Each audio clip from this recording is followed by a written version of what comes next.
बैठे पिएगा गांजा, घर बैठे पिएगा गांजा ही धनुष्य का टूट जाएगा मांझा ही। बाबूराव कितना भी उछल लो, बाबूराव कितना भी उछल लो, अरे चुनके तो आएगा पंजा ही।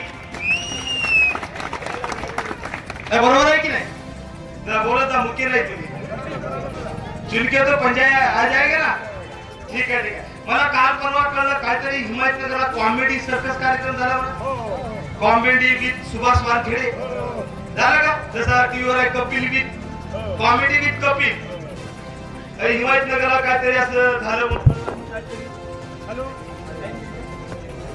म्हणे किंवा नाही।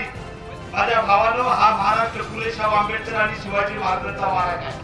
शिवाजी महाराज असतील, बाबासाहेब असतील, महात्मा फुले असतील, यांनी सगळ्यांसाठी धर्माच्या महिलांना माणसाच्या बरोबरीला आणण्याचं काम केलं।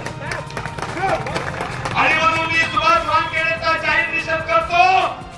त्यांनी संविधानाचा अपमान केलेला आहे, त्यांनी भाद्रवला वंशाचा दिवा नाही म्हणून आपल्या मतदारसंघातील प्रत्येक जाती धर्माच्या महिलेचा अपमान केलेला आहे। नंबर 2 त्यांनी संविधानाचा अपमान केलेला आहे, कारण भारतीय संविधान भाग 3 फंडामेंटल राईट आर्टिकल 15 ने सांगितलं सगळ्या जाती धर्माच्या बाया ह्या सगळ्या समान आहेत, माणसाच्या बरोबरीला आहेत। निषेध करतो मी त्या माणसाने वंशाचं नाव घेऊन तालुक्यातील सगळ्या महिलांचा अपमान केलेला आहे। त्या महिलेच्या अपमानाचा बदला घेणार की नाही?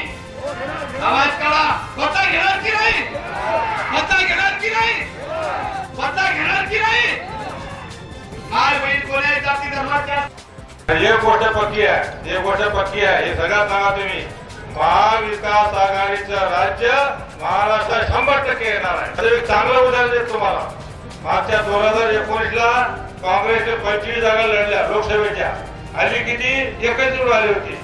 आता काँग्रेसला 25 जागा भेटल्याच नाही, काँग्रेसला 17 जागा भेटल्या, पण 2024 ला 17 पैकी 14 जागा निवडून आल्या। किती हवा पहा।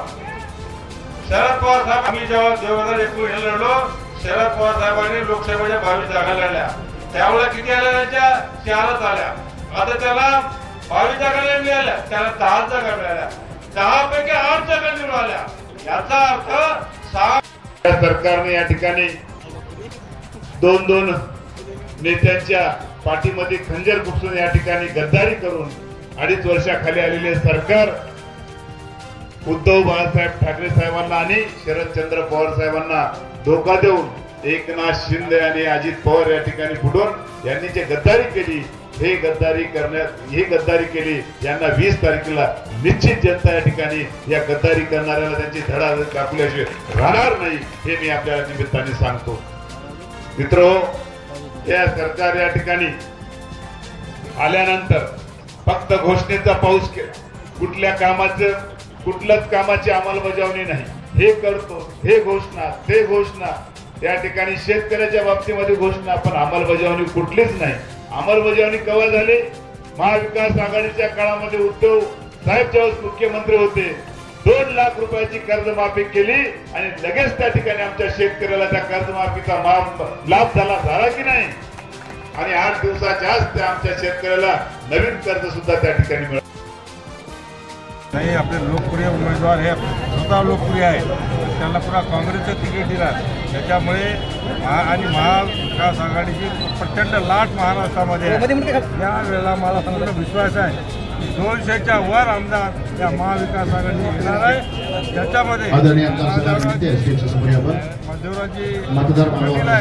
हे माझ्या मताने 40,000 वर मतं निवडून येतील अशा प्रकारचा मला विश्वास आहे। कारण हे बीजेपीचं राज्य जे आहे हे अन्याय, अत्याचार, आर्थिकदृष्ट्या लोकांचं नुकसान करणारं, शेतकऱ्याला न्याय न देणारं, मागासवर्गीयांचा छळ करणारं असं हे सरकार आहे। हे हटवलंच पाहिजे अशा प्रकारची जनमानसाची एक मत झालं आहे, त्याच्यामुळे महाविकास आघाडी 100% अशा प्रकारचा मला विश्वास। आपण भाषणात म्हणाला की आदिवासी समाजाच्या विकास निधी दुसरीकडे वळवला जातो, त्याचं कारण हे लाडली बहीण योजना जी आलेली आहे याचं बजेटमध्ये प्रोव्हिजन नव्हतं ना। अनुसूचित जाती असो, जमाती असो, निराधार योजना असो, अनेक योजना जे आहेत ते तिथे वळती करण्यात आले आणि यांचे सगळं काम करा। उलट कर्नाटकमध्ये आम्ही 2 वर्षापूर्वी आम्ही बजेटमध्ये प्रोव्हिजन केलं, महालक्ष्मी नावाची योजना आणली कर्नाटक आणि तेलंगणामध्ये, आणि 2 वर्षापासून त्याच्या अकाउंटला 2-2 हजार रुपये टाकत आहोत. एवढं काँग्रेस हे ऑनेस्टली काम करते आणि हे महायुतीचं राज्य बैमानीचं राज्य करते असं मला वाटतं. महाविकास आघाडीतून माधवराव पाटील यांचा विजय झाल्यानंतर आपल्याला मंत्रिपदात घेण्याची काही इच्छा आहे का? मंत्री होणार तर 100% सिनियर माणूस आहे, ते ऑनेस्ट माणूस आहे. इतक्या लाटेमध्ये नांदेडमध्ये लाट होती बीजेपीची असं म्हणत होते लोक, कायची बीजेपी सगळेच लोक होते बीजेपी जातील, परंतु बीजेपीमध्ये कोणीच गेलं नाही. त्याची माधवराव पाटील ताकदीनं आपल्यासोबत राहिले, त्याबद्दल खरोखर धन्यवाद देईल. म्हणून ते मंत्रिपदासाठी पात्र आहेत असं मला वाटतं. काय आव्हान असेल आपलं?